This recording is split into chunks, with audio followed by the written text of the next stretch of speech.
समय की बात है।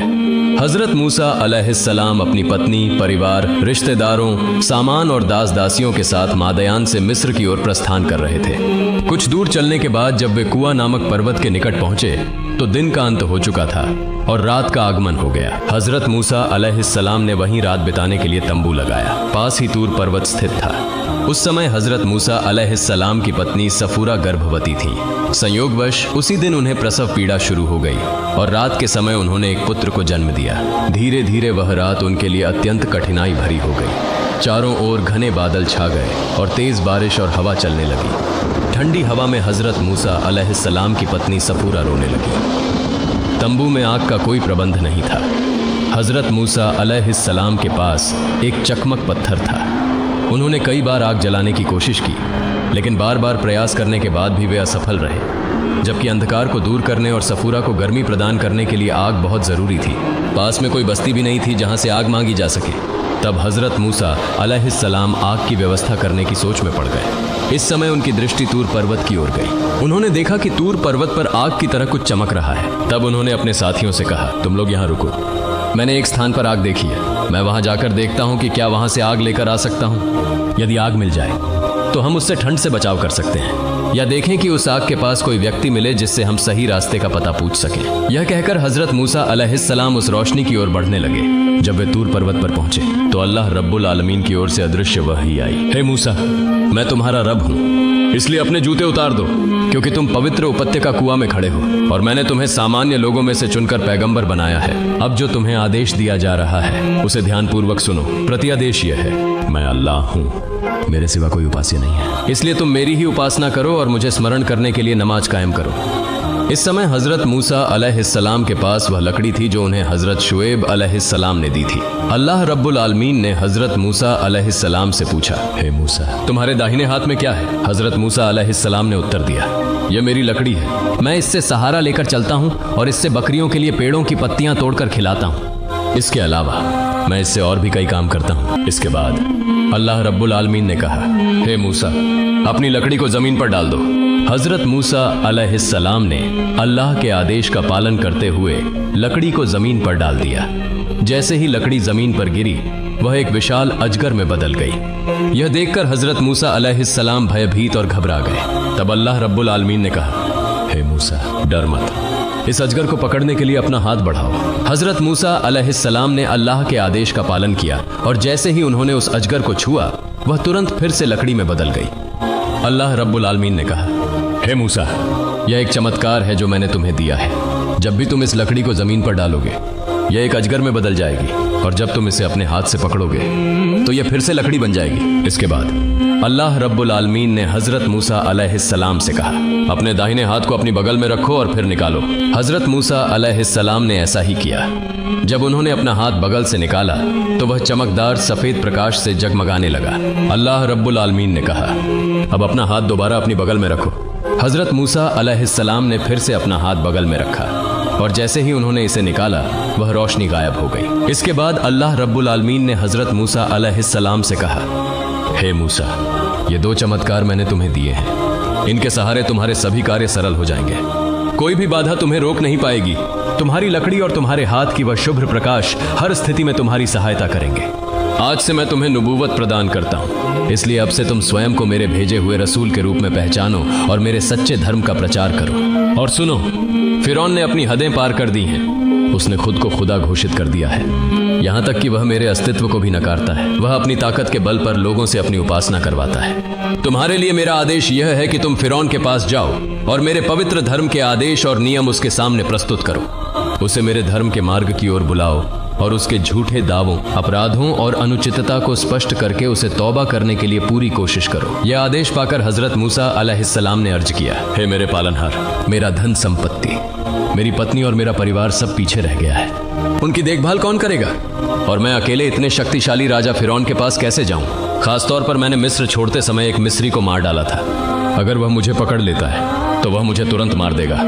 इसी कारण से उसके पास जाने में मुझे भय हो रहा है। इसलिए मैं आपसे प्रार्थना करता हूं कि मेरे भाई हारून को मेरा सहायक नियुक्त करें और उन्हें भी नबूवत प्रदान करें। वह पर्याप्त ज्ञान और समझ के मालिक हैं और वे वाक्पटुता में मुझसे अधिक पारंगत हैं। कृपया मेरा सीना खोल दें। मेरे अनुभव और क्षमता में वृद्धि करें ताकि मैं आपके आदेशों का सही ढंग से पालन कर सकूं और मेरी जबान में जो रुकावट है उसे भी दूर कर दें। हजरत मूसा अलैहिस्सलाम की प्रार्थना के जवाब में अल्लाह ताला ने कहा, हे मूसा, तुम्हारी सभी प्रार्थनाएं स्वीकार कर ली गई और तुम्हारे भाई हारून को नबूवत प्रदान कर दी गई है और तुम्हारी पत्नी और संपत्ति की रक्षा का प्रबंध भी कर दिया जाएगा, इसलिए उनकी चिंता मत करो, मैं उनकी देखभाल करूंगा। हजरत मूसा अलैहिस्सलाम ने अल्लाह रब्बुल आलमीन का आदेश पाकर तूर पर्वत से उतरकर मिस्र की ओर प्रस्थान किया। मिस्र पहुंचने पर हजरत मूसा अलैहिस्सलाम सबसे पहले अपने माता पिता, बहन और बड़े भाई हजरत हारून अलैहिस्सलाम से मिले।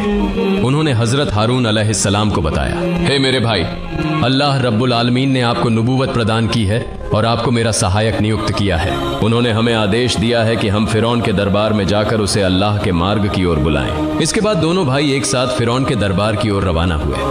फिरौन के महल के सामने कई खजूर के पेड़ थे। इन पेड़ों से फिरौन अक्सर बाघ और शेर बांध कर रखता था ताकि कोई शत्रु महल में प्रवेश न कर सके। लेकिन अल्लाह ताला की असीम कृपा से जब हजरत मूसा अलैहिस्सलाम और हजरत हारून अलैहिस्सलाम महल के द्वार पर पहुंचे तो वह बाघ और शेर न केवल शांत रहे बल्कि सिर झुकाकर दोनों का अभिवादन और सलाम करने लगे। दोनों नबी महल के द्वार के सामने जाकर दरबानों से बोले, हम दोनों अल्लाह के भेजे हुए रसूल हैं। अपने बादशाह फिरौन को यह संदेश पहुंचाओ और उसे कहो कि वह हमसे आकर मिले या हमें उसके पास ले चलो। दरबानों ने यह सुनकर कहा, क्या तुम्हारा मस्तिष्क खराब हो गया है या तुम दोनों पागल हो गए हो?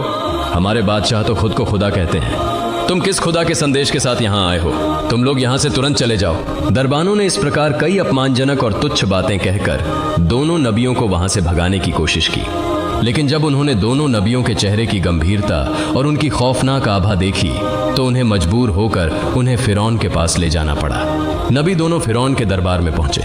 फिरौन ने हजरत मूसा अलैहिस्सलाम की ओर देखकर कहा, हे मूसा, क्या मैंने तुम्हें अपने बेटे की तरह पाला नहीं था? क्या तुमने अपने जीवन का बड़ा हिस्सा मेरे संरक्षण में नहीं बिताया? और इसके बदले में मुझे क्या मिला?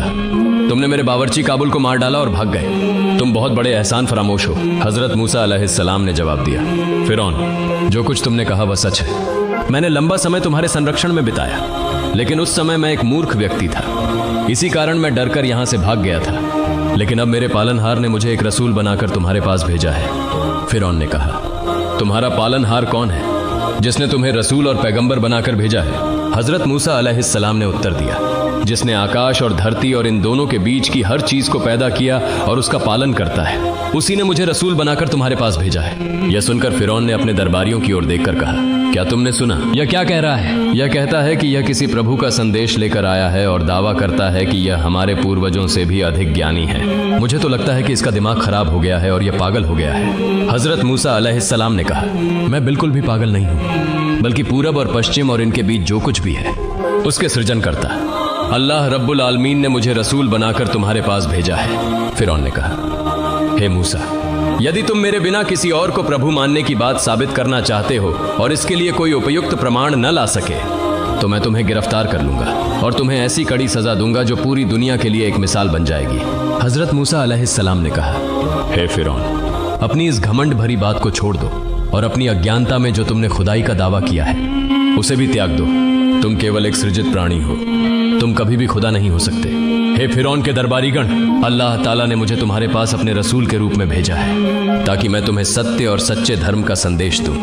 इसलिए हे फिरौन, यह मान लो कि ला इलाहा इल्लल्लाहु मूसा कालिमुल्लाह। फिरौन ने कहा, यदि मैं तुम्हारे इस कलमे को पढ़ लूं तो मुझे तुम्हारे अल्लाह से क्या मिलेगा? हजरत मूसा अलैहिस्सलाम ने उत्तर दिया, यदि तुम इस कलमे को दिल से पढ़ लो और अल्लाह रब्बुल आलमीन पर ईमान ले आओ तो अल्लाह तुम्हें 3 चीजें प्रदान करेगा। 1 स्थायी यौवन, 2 पूरी दुनिया पर राज्य, 3 दीर्घायु। इन 3 उपहारों के अतिरिक्त कयामत के दिन तुम्हें बिना किसी हिसाब किताब के जन्नत में प्रवेश का वरदान मिलेगा। हजरत मूसा अलैहिस्सलाम को अल्लाह ताला की ओर से यह हुक्म दिया गया था कि वे फिरौन से नरमी और मुलायम लहजे में बात करें। इसी वजह से हजरत मूसा अलैहिस्सलाम ने फिरौन से नर्म और शांत स्वर में बात की।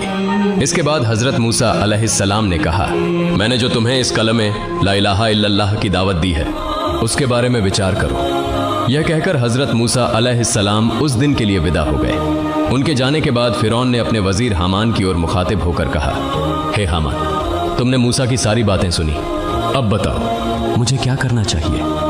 हामान ने कहा, जहां पनाह, आप लंबे समय से अपनी खुदाई का दावा करते आ रहे हैं और पूरे राज्य में बनी इसराइल को छोड़कर बाकी सभी लोग आपको खुदा मानते हैं और आपकी पूजा करते हैं। अब यदि आप मूसा की बातों में आकर अपनी खुदाई का दावा छोड़ दें और उनके अल्लाह को खुदा मान लें, तो राज्य की सारी प्रजा आपका उपहास करेगी। वे आपको कोई महत्व नहीं देंगे।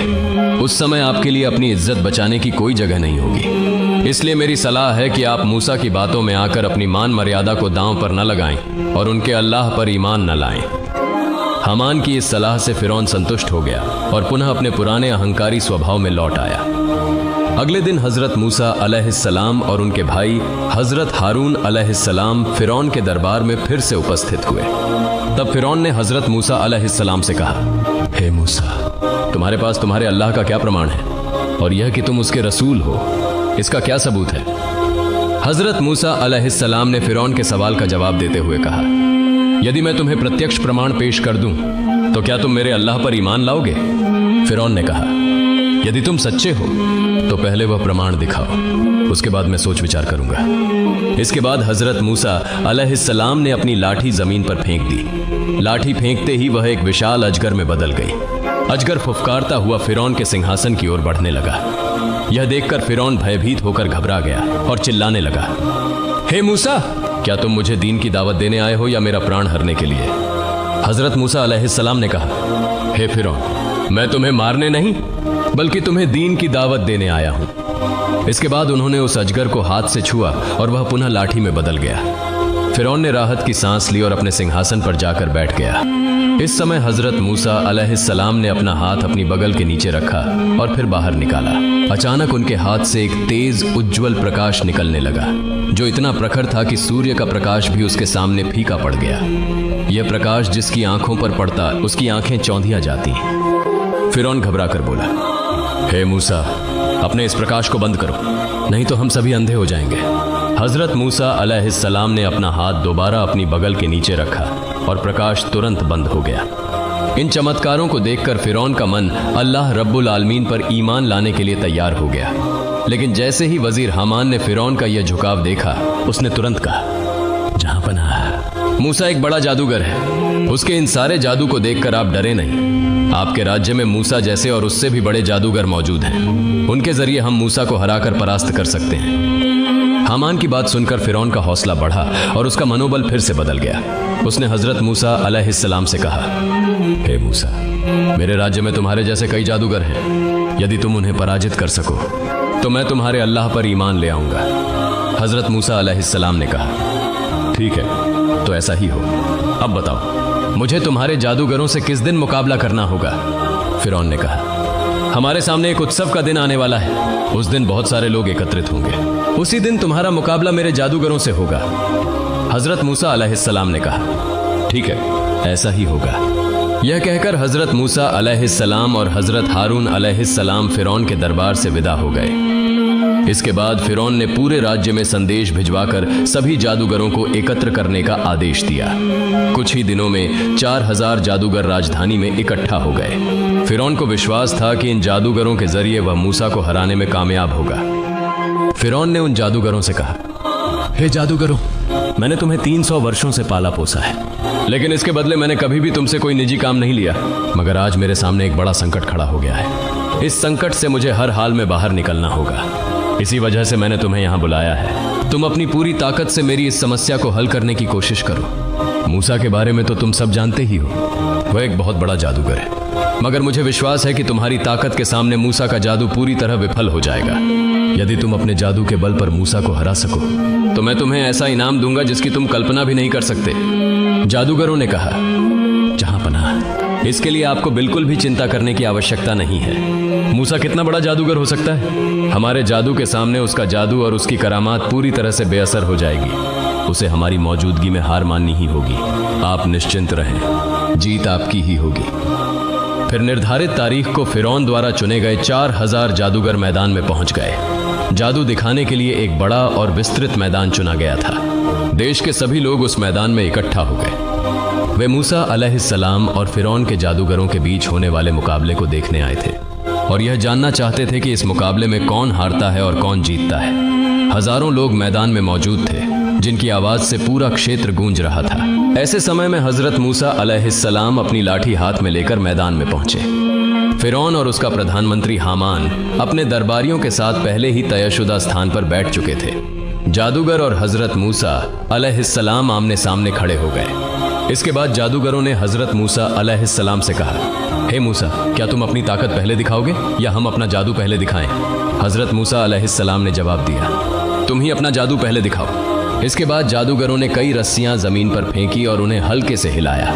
देखते ही देखते मैदान असंख्य सांपों और बिच्छुओं से भर गया। वे सांप और बिच्छू तेजी से इधर उधर भागने लगे। यह दृश्य देखकर वहां मौजूद दर्शक डर और घबराहट से कांपने लगे।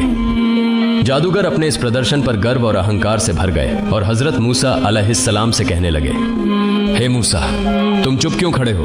क्या हमारे जादू को देखकर तुम डर गए हो? अब अपनी ताकत दिखाओ। तब हजरत मूसा अलैहिस्सलाम ने बिस्मिल्लाह कहकर अपनी लाठी जमीन पर फेंकी।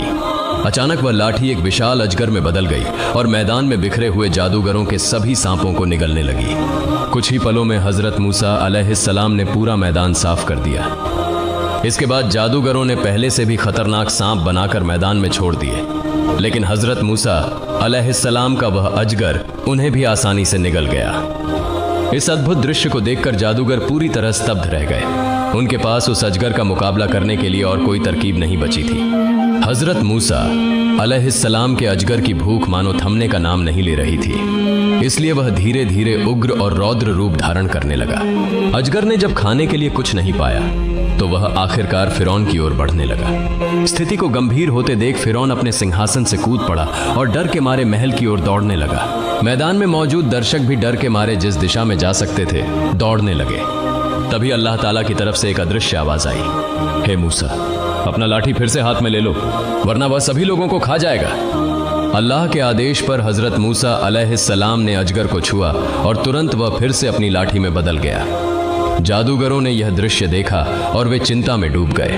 वे समझ गए कि हजरत मूसा अलैहिस्सलाम जो कुछ भी दिखा रहे थे वह कोई जादू नहीं था, क्योंकि जादू के बारे में उन्हें पूरी जानकारी थी। जादूगरों ने यह महसूस किया कि यह तो एक दिव्य शक्ति है और बिना दिव्य शक्ति के ऐसा कार्य करना संभव नहीं है। हजरत मूसा अलैहिस्सलाम बेशक अल्लाह के नबी हैं। इसके बाद जादूगरों का मन बदल गया और उन्होंने अल्लाह रब्बुल आलमीन की महिमा और शक्ति पर विश्वास किया और सब ने सिजदा किया। उनके इस कृत्य को देखकर वहां मौजूद कई लोग हजरत मूसा अलैहिस्सलाम के धर्म को अपनाने के लिए दीक्षा लेने लगे। जब फिरौन ने देखा कि जादूगरों ने हजरत मूसा अलैहिस्सलाम के धर्म को स्वीकार कर लिया है तो वह गुस्से से भर उठा। उसने जादूगरों से कहा, हे बेईमान जादूगरों, मैंने तुम्हें अनुमति दी थी, फिर तुमने मूसा के खुदा पर विश्वास कैसे किया?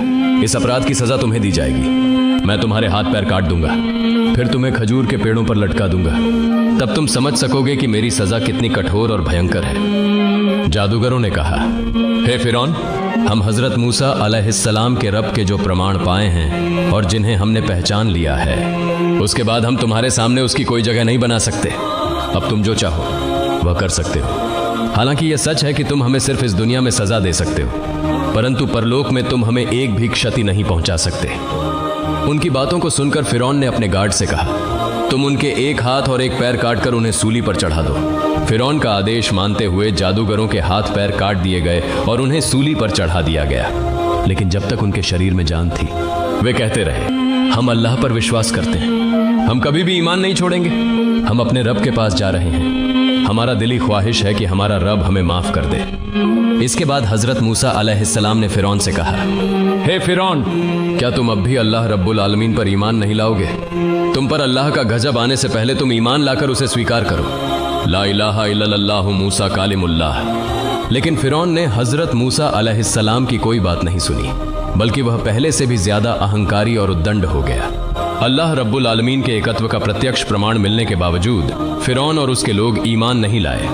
इसके बाद अल्लाह रब्बुल आलमीन ने उन्हें विभिन्न प्रकार के अजाब और मुसीबतों से सताना शुरू कर दिया, जैसे बाढ़, जल प्रलय, टिड्डियां, कीड़े और देश भर का पानी खून में बदल जाना जैसे भयानक घटनाएं और सजाएं आईं। जब यह सारी मुसीबतें उनके ऊपर आती तो वे हजरत मूसा अलैहिस्सलाम के पास आते और कहते, हे मूसा, तुम अपने रब से दुआ करो कि अगर वह हमारे ऊपर से यह मुसीबत हटा ले तो हम उस पर ईमान लाएंगे। फिर हजरत मूसा अलैहिस्सलाम अल्लाह रब्बुल आलमीन से दुआ करते और जैसे ही वह मुसीबत दूर हो जाती वे फिर से अपना वादा तोड़ देते। इस प्रकार लगभग 12 वर्षों तक अल्लाह रब्बुल आलमीन ने काफिरों पर तरह तरह के अजाब और सजाएं भेजी, लेकिन फिर भी उन्हें कोई शिक्षा नहीं मिली। अंत में अल्लाह रब्बुल आलमीन फिरौन और उसके अनुयायियों से अत्यधिक नाराज और क्रोधित हो गए और उन्होंने हजरत मूसा अलैहिस्सलाम को सूचित किया, हे मूसा, तुम बनी इसराइल को लेकर उस रात मिस्र से गुपचुप निकल जाओ। तुम इस तरह निकलना कि काफिरों को बिल्कुल भी खबर ना हो। फिर जब तुम अपने समुदाय के साथ समुद्र के किनारे पहुंच जाओ तो तुम अपनी छड़ी से समुद्र के पानी को हिट करना। इसके बाद समुद्र का पानी सूखकर रास्ता बन जाएगा और उस रास्ते से तुम लोग सुरक्षित रूप से समुद्र पार कर सकोगे। हजरत मूसा अलैहिस्सलाम ने अल्लाह रब्बुल आलमीन के आदेश को प्राप्त करके बनी इसराइल को सूचित किया और फिर एक रात चांद के उगने के साथ ही वह अपने समुदाय को लेकर चल पड़े। तफसीरज हजरत मुजाहिद रहमतुल्लाही अलैही के अनुसार उस रात चंद्र ग्रहण था, इसलिए थोड़ी सी अंधेरे की स्थिति थी। उसी अवसर पर हजरत मूसा अलैहिस्सलाम बनी इसराइल को लेकर निकल पड़े।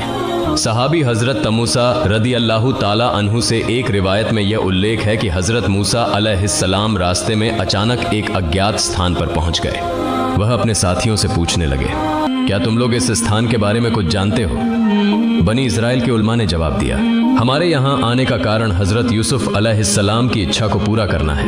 उन्होंने आगे कहा, हजरत यूसुफ अलैहिस्सलाम ने अपनी मृत्यु से पहले अल्लाह रब्बुल आलमीन से एक वादा लिया था, हे अल्लाह, मिस्र छोड़ते समय जिस संदूक में मुझे दफन किया गया था उस संदूक को फिलिस्तीन ले जाया जाए। हजरत मूसा अलैहिस्सलाम ने पूछा, तो फिर ऐसा कौन है जो हजरत यूसुफ अलैहिस्सलाम की दफन स्थान के बारे में जानता हो? लोगों ने कहा, हे अल्लाह के नबी, हमारे बीच एक बूढ़ी औरत के अलावा और कोई इस बारे में नहीं जानता।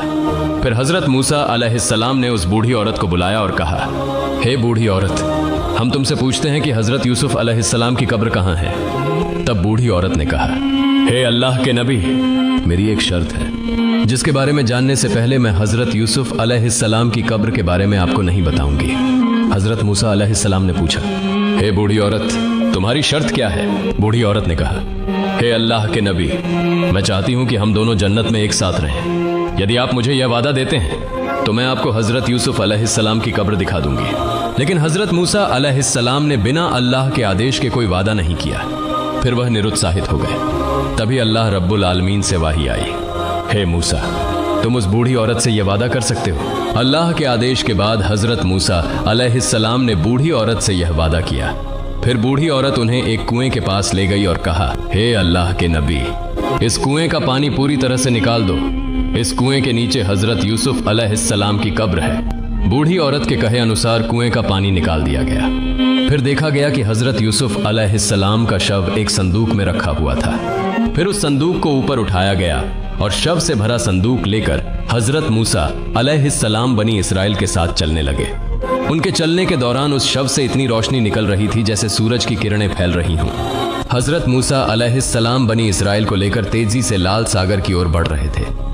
यहां तक कि सुबह होते ही कृतियां बनी इसराइलियों के घरों में जाकर यह देख पाए कि बनी इसराइल का कोई भी चिन्ह कहीं नहीं है। तब उन्हें समझ में आ गया कि बनी इसराइली मिस्र छोड़ चुके हैं। इस बात की जानकारी उन्होंने तुरंत फिरौन को दी। खबर सुनकर फिरौन उत्तेजित हो उठा। फिर उसने उपस्थित लोगों और अपने सैनिकों के बीच उत्तेजना फैलाने के उद्देश्य से कहा, ये कृतियां बनी इसराइली धोखा देकर हमसे भाग रहे हैं। हमारे ऊपर यह आवश्यक हो गया है कि हम उन्हें पकड़कर कड़ा दंड दें। मेरा आदेश है कि अब तत्काल मेरे सभी सैनिक तैयार हो जाएं और बनी इसराइलियों को पकड़ने के लिए हथियारों से सज्जित होकर चलें। फिरौन के आदेश पर उसके सैनिक पूरी तरह से हथियारों से सज्जित होकर निर्धारित स्थान पर इकट्ठा हो गए।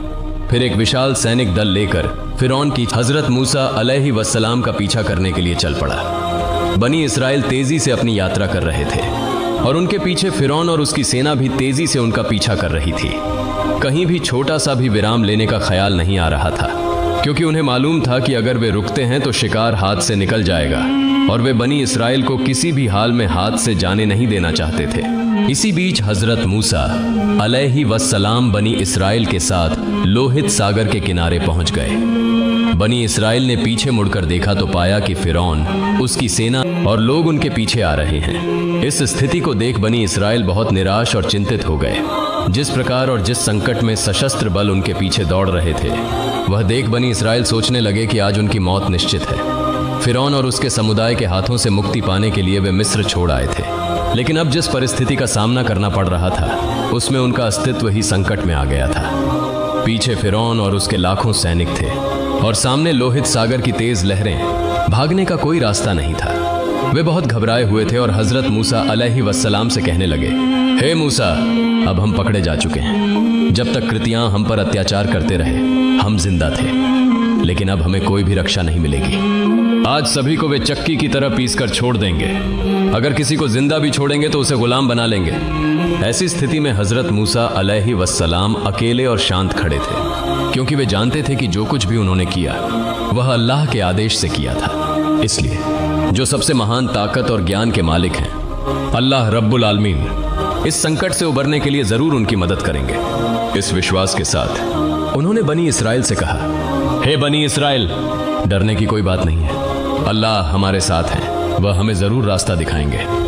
मिस्र छोड़ने से पहले अल्लाह रब्बुल आलमीन ने हजरत मूसा अलैहिस्सलाम को वाही के माध्यम से यह बताया था कि जब आप लोहित सागर के किनारे पहुंचेंगे तो अपनी लाठी से पानी पर वार करें, जिससे सूखा रास्ता बन जाएगा और आप बनी इस्राएल को लेकर सुरक्षित रूप से समुद्र के दूसरी ओर पहुंच जाएंगे। लेकिन जब हजरत मूसा अलैहिस्सलाम लोहित सागर के किनारे पहुंचे तो वे यह बात पूरी तरह से भूल गए। इस कारण वे यह तय नहीं कर पा रहे थे कि क्या करना चाहिए। दूसरी ओर पकड़े जाने का डर और बनी इस्राएल की चीख पुकार सुनाई दे रही थी, क्योंकि वे पीछे मौत को महसूस कर रहे थे। इस परिस्थिति में अल्लाह ने अपनी मेहरबानी से हजरत मूसा अलैहिस्सलाम को फिर से वाही के माध्यम से बताया, हे मूसा, तुम अपनी लाठी से समुद्र पर वार करो। वाही मिलने के बाद हजरत मूसा अलैहिस्सलाम ने अपनी लाठी से समुद्र के पानी पर वार किया और तुरंत पानी दो भागों में फट गया था, जैसे दोनों तरफ पहाड़ और बीच में रास्ता हो। अल्लाह के असीम कुदरत से लोहित सागर के बीच में रास्ता बन गया और हजरत मूसा अलैहिस्सलाम के निर्देश पर 12 कबीले एक एक रास्ते से नीचे उतरने लगे। रास्ते के बीच के कठोर बर्फ जैसे पानी को अल्लाह रब्बुल आलमीन इस प्रकार बना दिया था कि रास्ता पार करते हुए लोग एक दूसरे को देख सकते थे, आपस में बात कर सकते थे और आसानी से रास्ता पार कर सकते थे।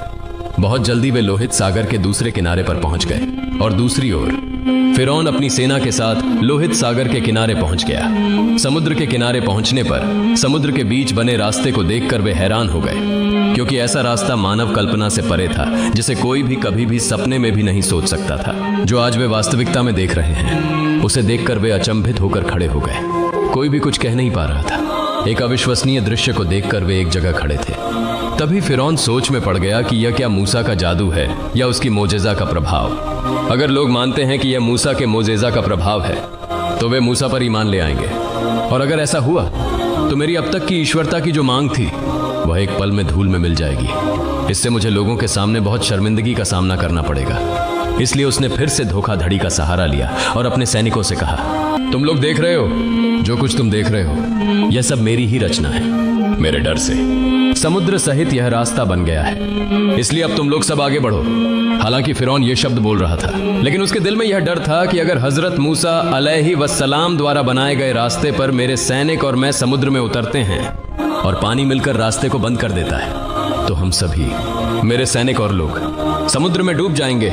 इस डर से वह भले ही कुछ कहे, लेकिन समुद्र में उतरने से डर रहा था। अगर वह समुद्र में नहीं उतरेगा तो अल्लाह रब्बुल आलमीन की इच्छा पूरी नहीं होगी। इसलिए अल्लाह के आदेश से हजरत जिब्राइल अलैहिस्सलाम, जो एक व्यक्ति के रूप में एक घोड़े पर सवार होकर फिरौन के पास पहुंचे। फिरौन के घोड़े के महावत ने जिब्राइल अलैहिस्सलाम के घोड़े के महावत को देखा और उनके पास जाने के लिए उत्सुक हो गया। फिर जिब्राइल अलैहिस्सलाम ने अपने घोड़े को समुद्र के रास्ते पर भेज दिया और फिरौन का महावत उसे अनुसरण करता हुआ समुद्र के रास्ते पर कूद पड़ा।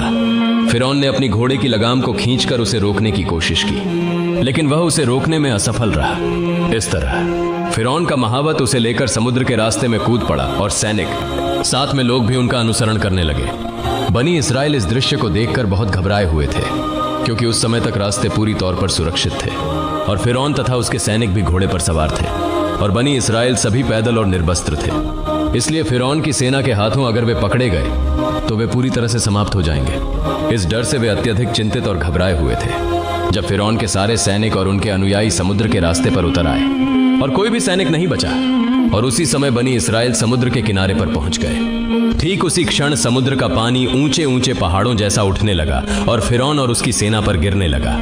जल प्रलय जैसी दिल दहला देने वाली गर्जनाएं फिरौन के सैनिकों पर गिर रही थीं। फिरौन और उसकी सेना बचाओ बचाओ चिल्ला रहे थे, लेकिन अल्लाह की सजा से उन्हें बचाने के लिए अब कोई नहीं था। जब फिरौन समुद्र में डूबने लगा तो वह अल्लाह के अजाब के फरिश्तों को देख रहा था। फिर उसने अल्लाह पर ईमान लाने का ऐलान किया और कहा, मैं ईमान लाता हूं उस पर जिस पर बनी इसराइल ने ईमान लाया है। लेकिन तब अल्लाह रब्बुल आलमीन ने कहा, अब तुम ईमान ला रहे हो, लेकिन इससे पहले तुम नाफरमानी कर रहे थे, तुम तो फसाद फैलाने वालों में से थे। बनी इसराइल समुद्र के दूसरी तरफ खड़े होकर फिरौन और उसकी सेना के समुद्र में डूबने का दृश्य देख रहे थे। इस दृश्य को देखकर उन्होंने अल्लाहू अकबर का नारा लगाते हुए आकाश और पृथ्वी को गुंजायमान कर दिया, जैसे उन्होंने नई जिंदगी पाई हो।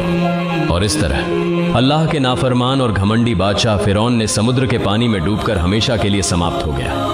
प्रिय दर्शकों, यही था एक घमंडी और अल्लाह के नाफरमान बंदे का आखिरी अंजाम। अल्लाह रब्बुल आलमीन हमें अपनी नाफरमानी से और हर प्रकार के गुनाह से बचाए रखे। आमीन।